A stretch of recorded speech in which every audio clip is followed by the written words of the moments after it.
hello, and welcome to the BFA Baby podcast. As always, I am your host, Taylor Hartman, and today we have a very exciting episode. It is the first in a two-part series about how growing up in competition dance versus a ballet-focused studio, the pros and cons of that, and how they transfer into getting your BFA in dance. So, before I start, I don't have my guard, my sound guard on my mic. It completely disappeared from the studio, so that's awesome. So audio might be a little fuzzy, but all good. And I think I've worn the black version of this tank top in the past 2 podcast recordings. So here's the gray version.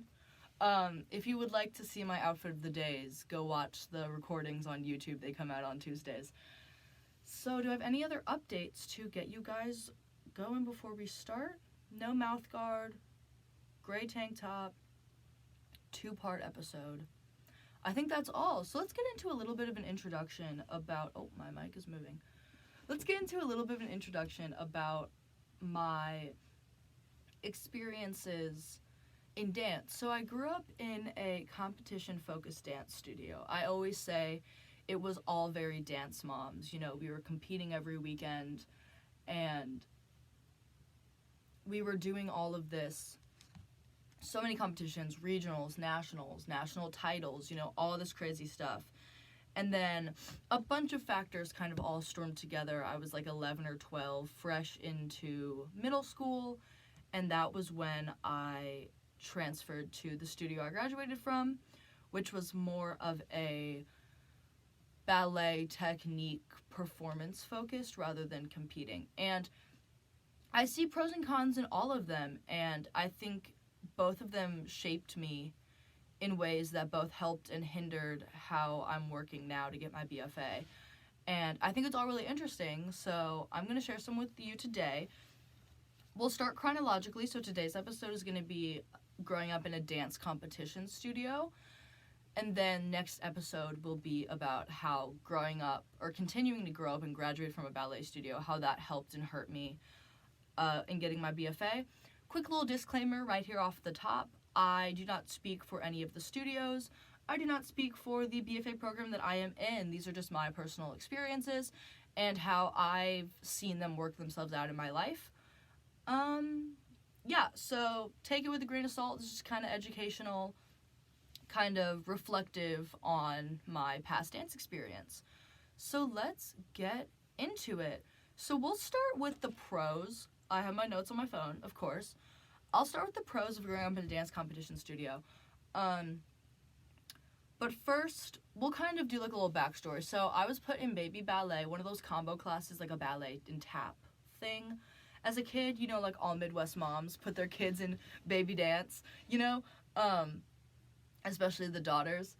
So yeah, I was put in one of those, and I just immediately fell in love with it.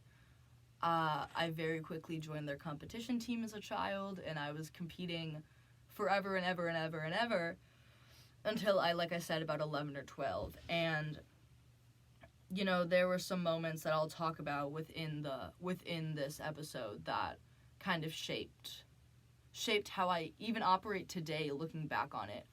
And we'll kind of work through that. But we'll start with the pros on a positive note. Actually, should we start on the cons so that we leave on a positive note? We'll start with the cons so that we leave the episode on a positive note. So, a major con looking back is that, yes, I've always loved dancing. I've always loved the rehearsal process, the performance, the sparkles, the hardships. I've loved all of it.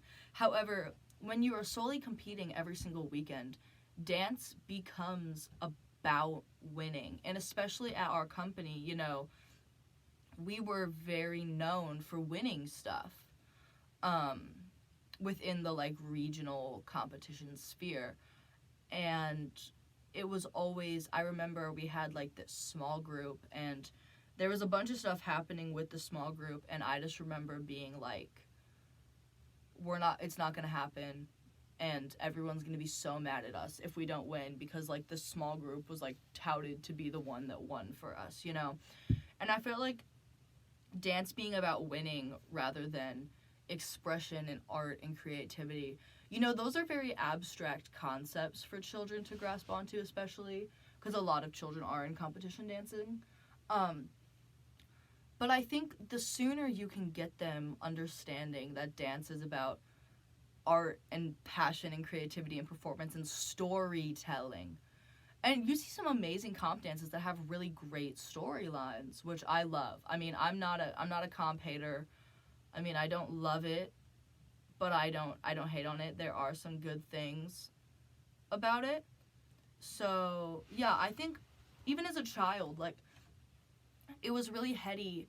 It's really heady for a child to grasp passion and love and creativity, but I think if you inject that rather than this culture of like we have to win, you know, that the whole like dance being about winning thing really wasn't a great start to my dance career, because especially when you go and get your BFA, you're not winning anything anymore. You know, you're not getting applauded every weekend. You're working, and there's a chance that you're not going to see any output from it. You know, like if you're working on a dance for, let's say, a fall dance concert and it gets adjudicated, you're not going to get ranked. It's either you're in the concert or you're not. And I think the black and whiteness of did we win, did we lose, you know, I always think of the Dance Moms tagline, second place is the first to lose, because that was very much the environment that I grew up in. And it's not winning and losing in the professional world while you're getting your BFA. It's very much like, am I putting food on the table this week? You know, if you're auditioning. And there's a lot that goes into that, and you know, it can be difficult, but like for a big portion of my upbringing, dance was about winning. And when I grew up, I later found the love in the storytelling, but the black and whiteness of winning, or adults are going to be mad at us, children, you know, that was kind of a big shift. Even just going to my ballet studio as a kid, like that was a big shift into like, okay, we're not winning, we're making something, we're making art, we're telling a story type beat. So next we have tensions with parents and dancers. Sorry, I'm yawning. It is very early while I'm filming this before a dress rehearsal. But yeah, so tensions between parents and students, and I think that this has to be studio to studio, you know. My company had a lot of tension, and I think that tension with parents instilled a lot of fear in the dancers. And you know, you want to make your parents proud, but you also want to do good so that you don't end up being the laughing stock, the conversation fodder of the moms that sit in the waiting room the whole night while their kids dance, you know. And I think like that tension to just perform and make other adults excited to see you dance, they make other adults praise you, you know, it's interesting to see how that transfers into my BFA, because we're in college, right? Which sounds so rudimentary. Like, yeah, you're in college, you're away from your parents, but it's like, we're not even, like, my parents don't see most of the work that I do. You know, maybe if my choreography gets put in fall or spring dance concert, maybe if I get cast in a show, they'll be able to see it, you know, but like the day-to-day work that you're putting in, there's no waiting room that parents are out there watching. And the parent on child, even if it's your parent, if it's a friend's parent, whatever, that parent on child search for admiration, search for acceptance, search for validation. I think that really took my dancing for a while and was like, I have to dance to be good. I have to dance so they talk how good it was. You know, like I wanted that validation from my parents and other parents so badly that now when, especially like right when I started my BFA and I was doing all this stuff, and I talked about in the choreography episode a couple episodes back, I talked about my piece Cherry Wine that I put probably 150 hours of hard work into, but then it never got to see the light of day, which is incredibly industry standard place. And no one really got to see anything of it, you know, like on stage in costume with lights fully realized, and that's fine, you know, like learning with that rejection is it's good, but like the ability to be able to shrug that off as like, okay, no one's gonna badmouth me like 2 feet from where I'm dancing, you know, the support rather than the fear of being gossiped about by parents, really, like, it's a big shift, but it's like a healthy shift, going to get your BFA. So, you know, the place I came from had a really big gossip culture, you know, not something that probably was good for the dancers, even the parents, but, you know, like, getting away from that and seeing how it translated into your BFA is really interesting. Because now I just feel supported, rather when growing up I was really scared to get gossiped about. Which sounds so stupid because it's like I'm a literal child. Like, why are these adults gossiping about literal children? But, like, you know, it's what it is. I'm going to sit back in this chair and just kind of relax while I talk about this. All right, next we have dancer on dancer competition. And this is something that is incredibly, I mean, it was just kind of all over both companies that I danced for. You know, obviously, like, dancer on dancer, like, actual competition, you'd have 2 solos up against each other. You'd have 2 small groups up against each other, like, in the same age group. You know, we had these auditions at the beginning of the season, which, like, what dances were you going to be in? What level were you going to be in? And I remember being, like, in our rehearsals, like, we're gonna beat the jazz group, the ballet group. We're gonna get a higher score, blah, blah, blah, blah, blah. And I think the thing with that is, like, it's not sustainable. And even later in the future, which I'll talk about in depth in the ballet episode, but there was competition to be leads in our Nutcracker. There was competition to be leads in the spring productions. You know, like, it was kind of a big thing. The lighting of I Sit Back is just awful. Let's fix that. I'll sit up and be like a professional, you know. But yeah, so there's always, you know, I've just kind of, suppose I've been in experiences where, I mean, we are just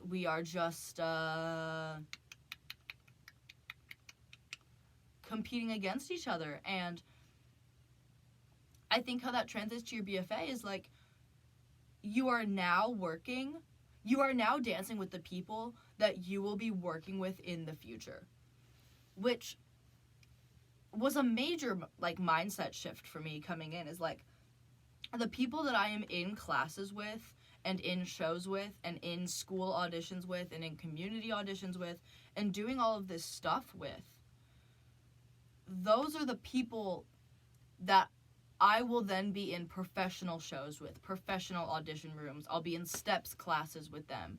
You know, like, we are the next generation of talent. I'm taking a little detour real quick. We were just talking about the Aaron Tveit, Sutton Foster casting for Sweeney Todd, and how, why are we giving a baritone role to a tenor, blah, blah, blah, blah, blah. Like, you know, baritones don't get a lot of love on Broadway and leading men roles. Where is this conversation even going? Anyways, and we were talking about it in my tap class, and someone in my tap class said, I think we just need new talent. Like, new faces, a fresh slate, you know, rather than the same 5 megastars getting cast and everything. Not to say I don't love Aaron Tveit. Like, I skipped senior prom to go see him perform. But it is kind of like where we are giving tenors baritone roles. Okay, go off, I suppose. Anyways, all this to say that we are the next batch of talent, whether that is on stage, off stage, backstage, behind the camera, in front of the camera, you know, in the editing room. We are the next batch of talent, and we are consistently working with the next, you know, I could be in tap class with the next Quentin Tarantino, with the next Aaron Tveit, with the next Sutton Foster, you know, the next Rachel Zegler, the next Philippa Sue, whoever you want to say. If we're writing, you know, the next Christopher Stoner, you know, we are the newest batch of talent, and when I got that through my brain, and it was like, we are no longer competing against each other, we are working together. And yes, obviously in the future we'll be like competing for roles and stuff if we're auditioning for the same thing at the same time in New York. But like, genuinely, we are on a team together, and everyone wants to see everyone succeed and work hard and be their healthiest. And like, that mindset shift was everything and more. Because growing up, before I even came to get my BFA, like, I saw everyone as competition, and everyone, whether it was, sometimes I feel like it was manufactured, especially at our comp studio. It was manufactured. We'd have our directors telling us, we really think that you guys are the better group. We really want you to beat, the hip-hop group if you're a lyrical dance or whatever. And I think the real like competition was really manufactured on us as children. And then when I transferred to a ballet company, it wasn't told by us, but there would always be like little sprinkles of things. You'd have the class favorite, you'd have, like a nepotism situation, you would have, like, if you had a solo rehearsal, you would have, directors kind of in your ear, or like directors not confiding in you, but like, talking about what casting might look like, or like what the ideas for spring production are, kind of get the gears working. What role do you want to be, and not to say that any of that is bad, but I think it does kind of start brewing that competition between the dancers, even though it's not explicitly said to us, which we can talk about later in the future. But especially at my competition studio, competition between the dancers was very manufactured and kind of told to us and expected from us. So it took a really big mindset, like, jump for me to be able to look at my peers and my classmates as friends, as future New York roommates helping to pay the rent, as, people that are for me and not against me and my career, while simultaneously working on their own careers. And I think that was a really big jump for me, but it was so helpful. And I now look at myself in class healthier. I look at my peers in a healthier light, more positive. And I don't think that this competition ever hindered us from, like, there's still people that I follow on Instagram that I grew up dancing with in my comp studio, and we're friendly and we're kind, and it never hindered us from making friends. However, there were times, especially like competition crunch times, where it's like, I'm not gonna talk to you, like, it's game time, game face, like, we need to win type energy. And I think that was a major shift, when I'm realizing that, like, the people I'm with now, we're the next generation of talent. We need to work together. And competition doesn't have to be as superficial as winning a trophy to go up on the mantle in the studio, So, yeah, I think that's all I have to say about that. We'll talk more in the ballet episode about it, because there's a lot of competition in ballet, don't get me wrong. But let's talk about becoming fearful of your directors and the people that should be guiding you. So, this comes from a very tense and unhealthy situation, which is what my competition studio was like. And, Allison, I'm always shouting out Dear Hollywood on here, but Allison Stoner in Dear Hollywood talked about how in the performance industry, there are a lot of times, there's a lot of expectations on the kids that we don't feel like we can say no in fear of how the adult in the room is going to react. And these are typically adults that are supposed to be nurturing us and loving us and helping us grow as creatives. And you can go listen to Allison's podcast, it's so amazing. And I really resonated with that as she was talking about it, because, like, people talk about their dance teachers and they're like, they shaped me as who I am, and I would later come to experience that in Emmeline Williamson and Annie Newscott and Katie Strelick. I would come to find women in the arts that shaped me to be who I am today and who I continue to be and grow as. And I think I didn't have that growing up. And I think the biggest thing is we didn't feel safe to comment on anything if we were uncomfortable in a situation, if we were nervous, if we were injured. There was a lot of like sickness and injury that was hidden growing up, and you know, because we didn't want to be cut, we wanted to go on stage, we didn't want the ridicule of, you know, being taken out of the dance, being yelled at, you know, whatever it was. And there's that fear of, if you fuck something up on stage, what's the director gonna say about you? She's gonna be mad at you. And it's crazy to think about that now, because it's like we were children, and my entire world revolved around what my directors thought of me.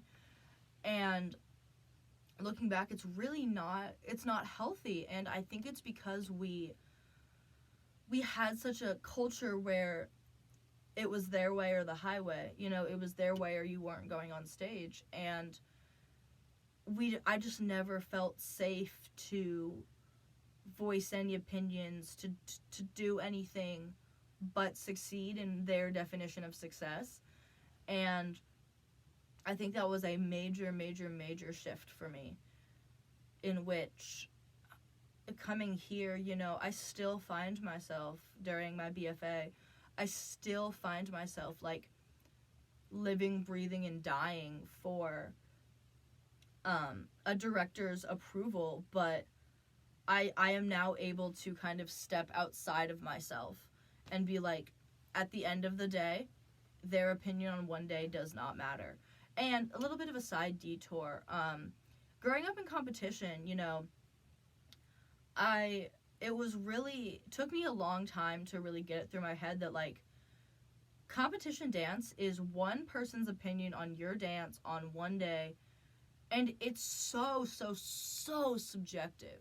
Dance, I mean, art in general is subjective, but dance is so subjective. And, like, you know, I think of all the times that we lost, or we didn't score as high as we thought we would, or we didn't place, you know, and it was like, I didn't really think about this till I was like an older teenager, but it's like, maybe, you know, maybe if a different judge saw us, and obviously you could play what ifs all day, but like, if it was a different day, maybe that judge would have liked our dance, or like not liked it, but like scored it higher, you know. And I think it's all so incredibly subjective, and getting through your head that, like, competition, okay, I'm not gonna hate it, you know, competition is great for getting feedback on pieces, which we'll talk about more in the ballet episode. I love getting feedback on pieces. I love competition, they're always fun. But I mean, it's one person's opinion on one given day, and that opinion could have been totally different if you did it yesterday, you know what I mean? And anyways, we were in an environment where we didn't feel safe to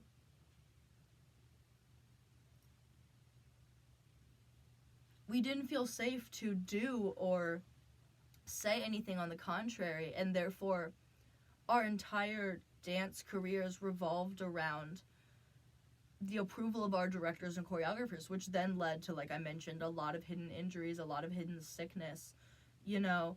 And there was just a lot of stuff where, like, if I had to miss dance for something, for school, for family emergency, whatever, I would freak out about what my directors were gonna think. And I remember we had this big production piece, and my friend, I mean, we're still kind of friendly, she had missed a week of rehearsals because she had very severe strep throat, and like was in and out of urgent care, in and out of ER. And because she missed like 3 rehearsals, like dying sick, incredibly contagious, you know, she got kicked out of the dance. And She never got to perform it. And I remember being there, and those rehearsals were just like, they really weren't life or death rehearsals. You know, she knew the whole piece. She knew everything, and she was a child whose parent was looking out for not only their kid's health that was in an extreme condition, but the health of the other kids and adults in the room. You know, like, she probably would have been in worse shape if she went and danced. I mean, obviously, she was in and out of the ER. And I think the biggest thing is, like, I can almost bet money that when we were kids,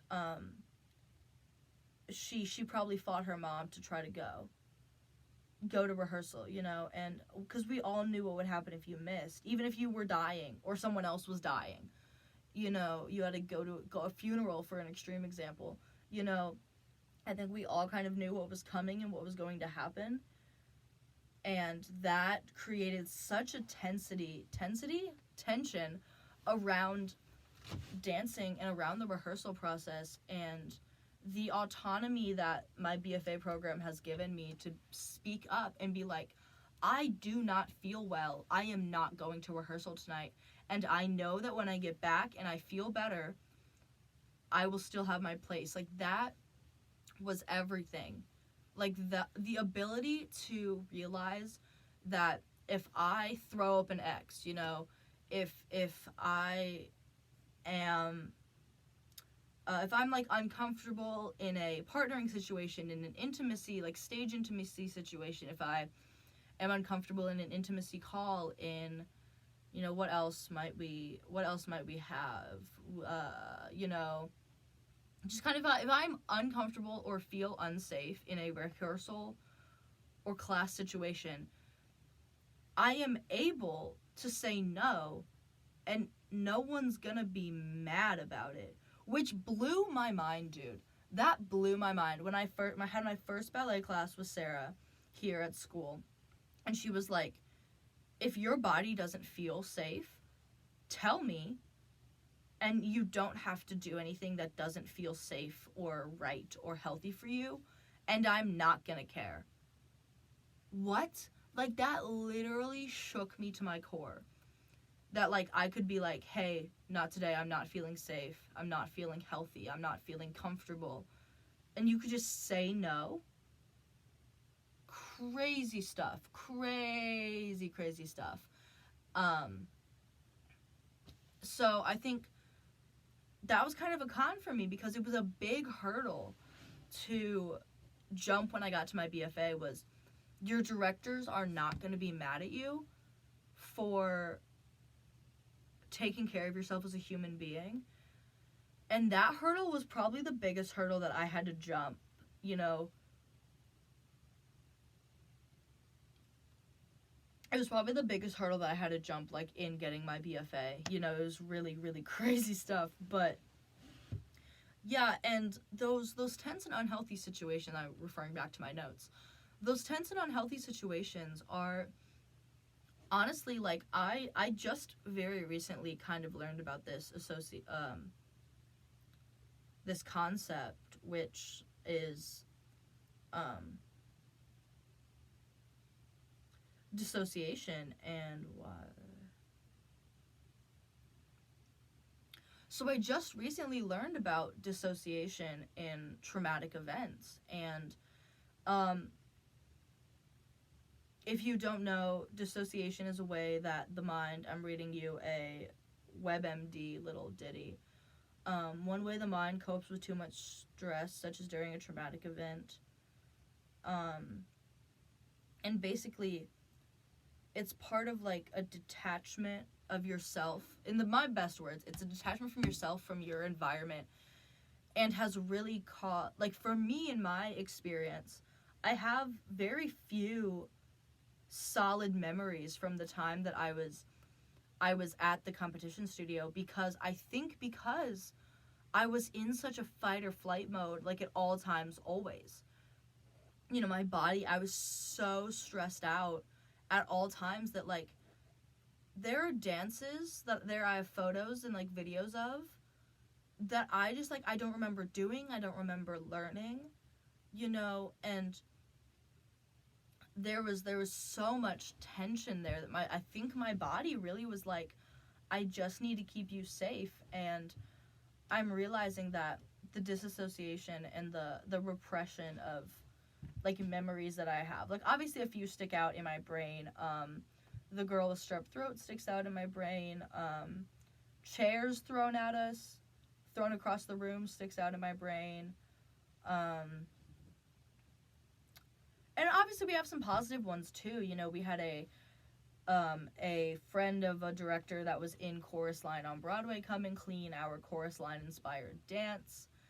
And, you know, he had some really good things to say about me and my talent. And that was something that, you know, really sticks out in my brain. And, you know, some of the friends I made, there were some good memories, but a lot of it, it's like, dude, I was doing all that, you know. And yeah, I feel like a lot of tense and unhealthy dance environments can lead to dissociation, repressed memories. I'm no scientist. I don't know enough about that to really speak on it. But just from my experience, I think that my body was in such fight or flight mode like all the time that I just had no other option. And my body just shut down and I was just unable to kind of keep those memories going as I transitioned, you know. When I was younger, I'd always say, like, it totally felt like a past life. Like, when I transferred studios, like, it was totally a past life situation. Like, that was me in one life, and this is me in another, and we're starting fresh is really how it felt. And we'll talk about the transition in the next episode, which I keep referring to. But we will. And I think the biggest thing is, like, acknowledging that, like, I was hurt, and there was a lot of things that did happen that I needed to heal from, especially coming into my BFA, that I really needed to heal from, and making that jump was also really critical. And lastly, on the con side, so that we can leave on a positive note today, I said that when you grow up in competition, you're only praised when you're done well. You're only praised when you've danced well, when you've won the competition, won the title, placed, when your judges' critiques were really good, when you nailed that trick on stage, you know. And I think that kind of really changed because in my BFA program, you're praised for, yes, obviously for doing well, but you're also praised for taking risks. You're praised for, you know, in the process, you're praised for, like I said, taking risks, for fucking up and fixing it, finding a way out. You're praised for innovation. You're praised for creation. And there's so many other angles than, like, I only am happy when I get the artistic validation of being a good dancer.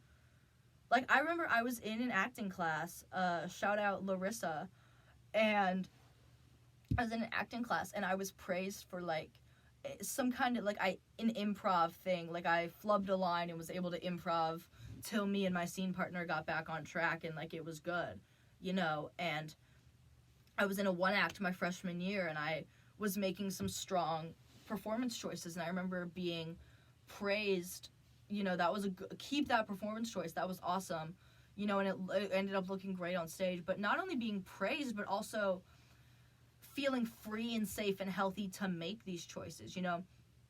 Being able to do stuff in class and rehearsal and knowing that, hey, it might fail, but the people around me are willing to see it happen.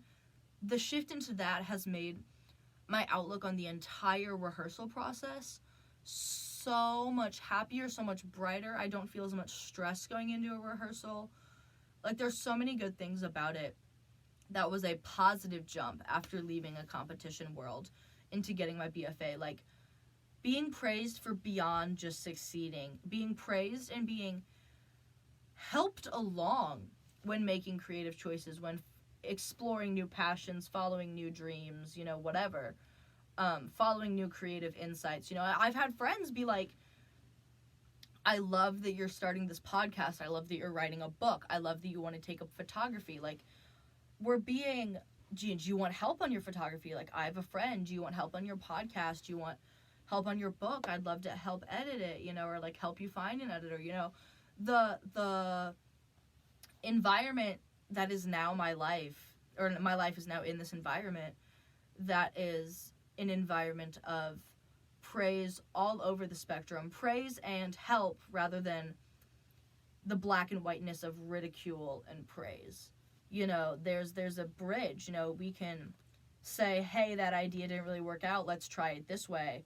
But like, it was like, I'm glad that you felt safe enough to try that, you know, performance choice or whatever, you know. And that was a big, it was the praise was used as currency growing up in competition, for real, you know. And here it's something to fuel the creativity and the storytelling and the rehearsal process. And I think that was a big shift that was really, really, really important during my BFA.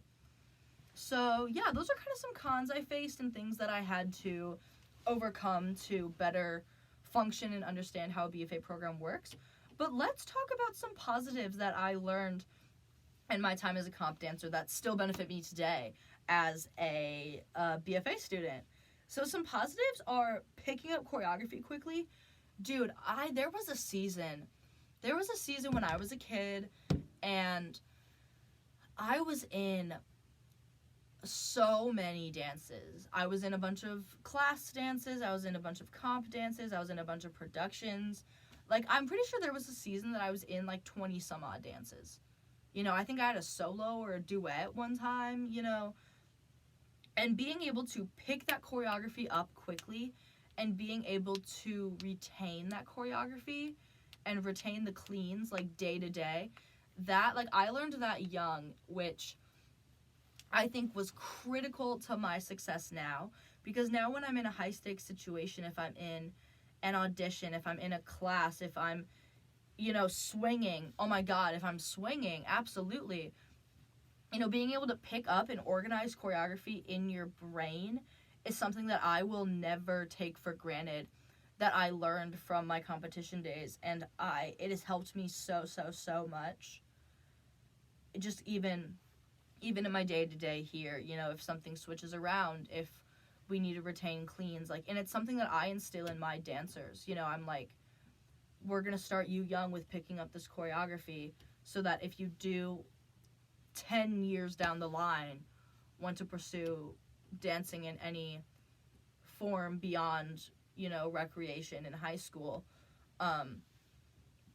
you'll be able to, and you will be successful. Not stop yawning, oh my goodness. But yeah, no, competition dance really helped me pick up choreography, and I really do, like, still use that to this day, really do appreciate it, big thing.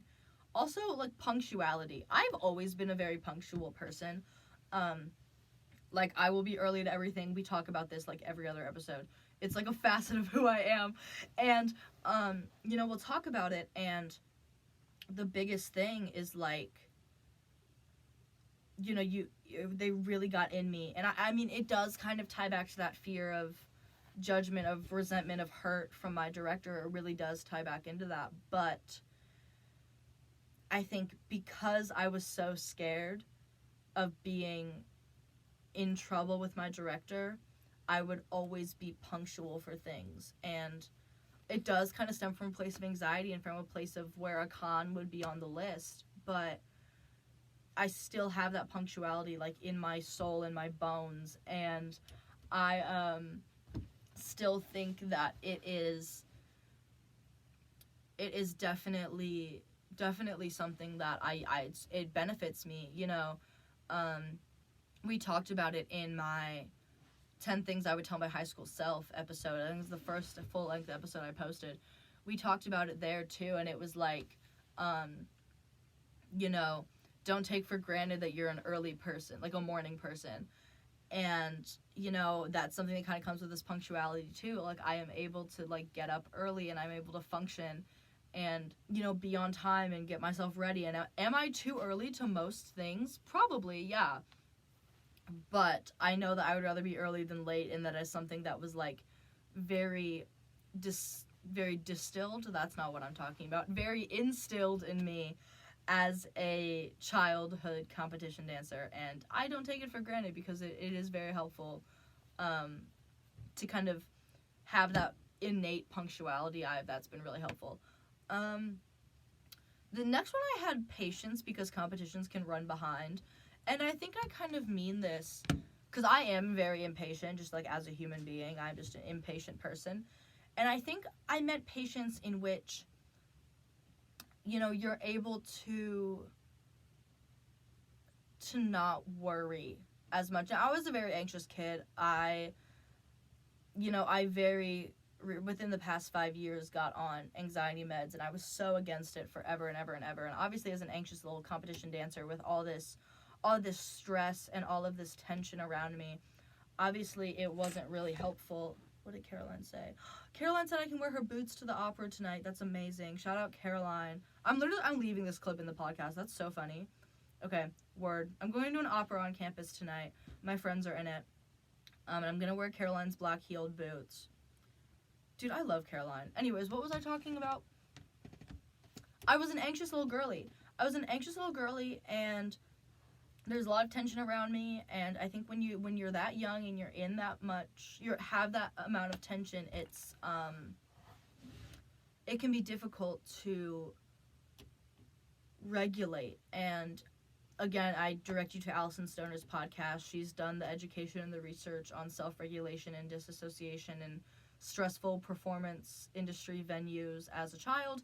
Very interesting. Loved it. I felt very connected to it as an ex-comp dancer, like high-level comp dancer. And yeah, anyways, you know, and when a comp is running behind, you know, you kind of have to be able to turn that into a way that can benefit you and your performance. You know, if a comp is running behind, okay, that's frustrating, but it's more time for us to warm up. It's more time for us to run and practice our piece. It's more time for us to get ready, to breathe between dances, to maybe it's time for us to eat when we didn't think we'd have time to eat today. You know, stuff like that. And it was, I wrote patience in my notes, but I don't know if patience is the right word, but it's the ability to spin things out of your control into your control and into your benefit, which I think is important, because like you're not going to be equity the minute you step out of school. You know, you got to work for that. So it's like, I'm going to go to an audition, and if I'm waiting for them to see if they're going to see non-equity, you know, you can spin it as, well, I wait, time to make friends, time to network, make connections, time to warm up, give myself class. Oh my God, give myself class. Rehearsals. Auditions take ages sometimes, especially if you're like waiting around trying to see if they're even going to see non-equity. You know what I mean? Like, there's a lot that goes into it. So it's like spinning it in a way that this is time for me to give myself class, make connections, you know, learn something from the people around me, rather than like being anxious, like, did I do all this for nothing? Are they even going to see me? You know, are the judges going to be too tired to look at our dance properly because it's running behind and they're stressed out, and type beat. And that's kind of being able to spin something out of your control into your benefit is something that I think comp dance really brought me, especially as I can see it now beyond being anxious about everything. You know, like I'm medicated, shout out Lexapro, you know, and I'm able to see it all more objectively now as I work through what has and hasn't helped me grow as a dancer, as a performer, from my competition days. And then I also have different hair and makeup as a pro. And this kind of comes from an experience of mine. You know, I've talked about how I was really the only creative person in my family. You know, at one point my parents were just like paying a senior dancer at the studio to like pick us up from school, help me get ready, take me to dance, because all my parents both worked full time, you know, and they needed an extra hand. She was like kind of a nanny type beat. And I remember watching Taryn, you know, do her hair and makeup, do my hair and makeup for the competitions. And a lot of the things that I do now in my makeup, I learned from watching her. And that kind of transfers into my BFA, because a lot of the times, a director is going to want something with your hair, and you're just going to have to figure out how to do it, or want something with your makeup and you're going to have to learn. And obviously that's easier nowadays because we have YouTube and TikTok and, you know, places where we can learn. But there are times where, you know, like I think of my good friend Claire, who was in Anything Goes at 10th Theater this summer, and the director wanted victory roles for all the women, and they weren't wigged, so everyone had to learn how to do victory rolls on their hair. And I think, like, that ability to pick stuff up, and obviously it'll take practice, you know, some people are just innately good at hair and makeup and other people need to practice, but I think growing up in comp, you know, different hair and makeup for each vibe of the dance, that was really a big thing. And I think it's really benefited me here because if it's like, because I can sort of kind of now look at a photo that a director sends, or like a memo or something. A memo? Who am I? A photo, like a vision board, like even just a name, like victory rolls, you know, and I can maybe, you know, watch a tutorial and kind of figure out how to work it on my hair. And I think that's a beneficial thing because, I mean, look at the SAG strikes and the WGA strikes, you know, they're talking about having skilled hair and makeup artists to do hair of all textures on set, of all hair, you know, of people of all races, all ethnicities. And if you go on the SAG website, there's a whole clause that, like, in the first negotiations, they were like, potentially for principal actors, but ensemble and extras are on their own. And, like, that's a whole other conversation, oh my god, but, like, while you climb the ranks, a lot of the times you are going to be on your own. Even in a BFA program, there's, you know, sometimes there's not a lot of funding, so you are kind of on your own. Like, not everyone can get wigged for a show, you know, and, you know, waiting to get equity, booking principal roles, like, all that kind of stuff, you know. So being able to, like, kind of work those hair and makeup skills into something beneficial I really enjoyed doing that, and I think it's been a pro in my BFA progress. BFA pro, well, I guess progress, but BFA program, it's been very beneficial to be like, oh, you know, we want French twists for this dance, cool, let's do it. We want braids, let's do it, you know, anything. I think that's been really beneficial. And the last thing I wanted to touch on today is kind of like I'm like so uncomfortable in this chair today. Give me a second. Adjust myself here. I can't figure out how I want to sit. I've been super restless. If you're watching on YouTube, I've been very restless this whole episode. But kind of a midpoint that I didn't really see until I got out of it about comp dancing. Not that it does or doesn't help, but it's kind of shaped my perspective on things, is you do learn in competition dance that money makes the world go round. And on that is that it's a man's world. You know, and I say that lovingly because I did have a dance to that song, like, it's a man's world, or, oh my god, I'm no singer, but, you know, I did a dance to that song, and, like, it rings so true, especially now that I'm in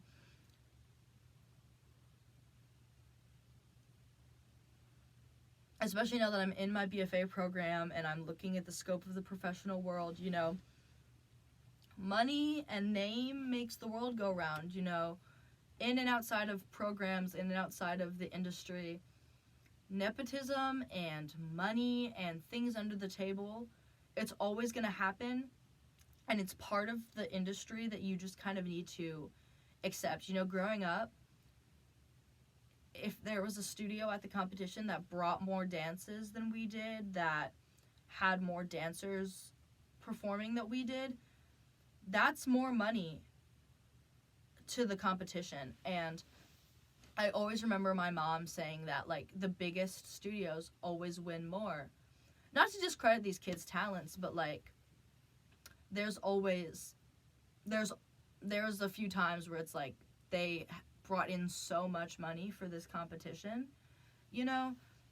My mom would always say that, and I would never, she'd be like, it's all about money, Taylor, and I would never understand it, but looking back on it, like, it really was. And I remember there was a time where a dance that was very technically should not, like, so you know how, so competitions, if you don't know, have age groups, and there's a big culture. I don't know if it happens as much anymore, but when I was growing up competing in, like, the 2010s, there was a big culture of directors would lie about their dancers' age to have older dancers dance in a younger age group, so they were, like, guaranteed to win. You know, it's very slimy and shady, but, you know, it was a thing that did happen. And, you know, that kind of under the table, don't tell anyone, you know, slimy, sleazy, shady things will happen, and the people that do those things will do them to get what they want, you know, which is, it's wild, but it does happen. And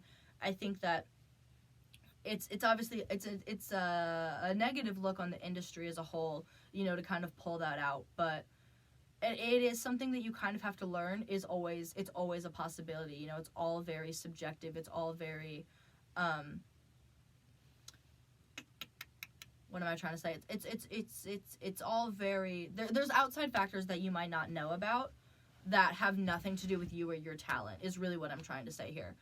And that's a big lesson that I've really grasped onto as I audition for professional stuff. You know, like, you never know whose uncle is a friend of the casting director. You never know which studio owner grew up with the competition judge. You never know which dancer, like, you never know which dancer's dad knows one of the organizers, or, like, the guy that rents out the venue. You know, the studios that bring in the money, more likely than not, sometimes, I don't want to say more likely than not, there are experiences I've had where the studios that bring in the most money are the ones that win, and are the ones that, you know, get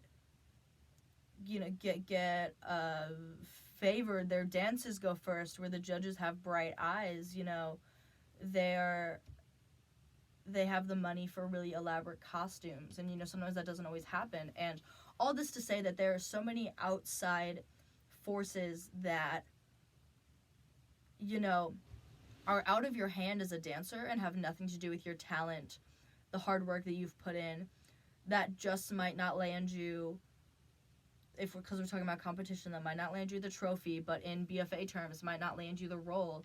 You know, there's always going to be money. There's always going to be nepotism. It really is. Money makes the world go round, and it really always is a man's world.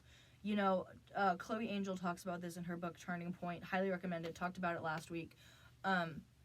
You know, men in, even this is kind of leaning into ballet territory, but also competition. You know, men in competition, men in dance, even though dance is a female majority, men are always going to be praised. You know, the men's solos are always going to win. The group dance with the boys are always going to win, because they want that validation. Competitions know that these dancers feed off of validation from judges and their directors, and I think that they see, even especially when I was competing again in the 2010s, I think that they see that if the judges give the dances with the boys high scores, high places, good critiques, and these boys get the, you know, of the solos, whatever, if these boys get the rush of winning and winning and winning and winning and winning, you know, that I think the theory is that it will inspire them to stay with the art form, you know. And there's a whole episode. I should bring someone on the podcast to kind of talk about it, but, you know, that's kind of a whole thing. You know, it is a man's world, and if we ever saw, like, if we were kids and we saw group dance with a little boy going up against us, we, even as children, we all kind of knew, like, they have a better shot of winning just because they have a boy in their dance, you know. And this could lead into a feminist commentary, but I don't really want to go there right now. It's early, and I'm going to rehearsal here soon. But, you know, not a pro, not a con, but just a lesson that I've learned growing up in comp that has kind of helped me grow into my outlook on my professional career as I go into my BFA, is that money makes the world go round. There will always be nepotism. You can't get rid of it. You just have to work hard. You know, the right rules will find you at the right time. And it is, unfortunately, a man's world in a female-dominated industry. As the world around us is, the dance industry is also a man's world, you know. And this goes into, you know, you see more men in power as ADs, as choreographers, as company directors, whatever. You know, it is a man's world, and I think that starts young, especially in the comp world, but it has given me a perspective to realize that there will always be factors that we know nothing about that are influencing the decisions of the people behind the table. And I think that is something that has really changed my outlook on auditioning. I've been able to really kind of scope through how I feel about it. You know, if I don't get an audition or if I don't get a role, you know, it's not because I'm a bad person. You know, it doesn't make me innately bad, and we've talked about this before. You know, and I think those little tidbits sprinkled into my competition experience kind of were in the background shaping that to come full force in my BFA studies. And I think that is all we have for the podcast today. Thank you for sticking around and listening.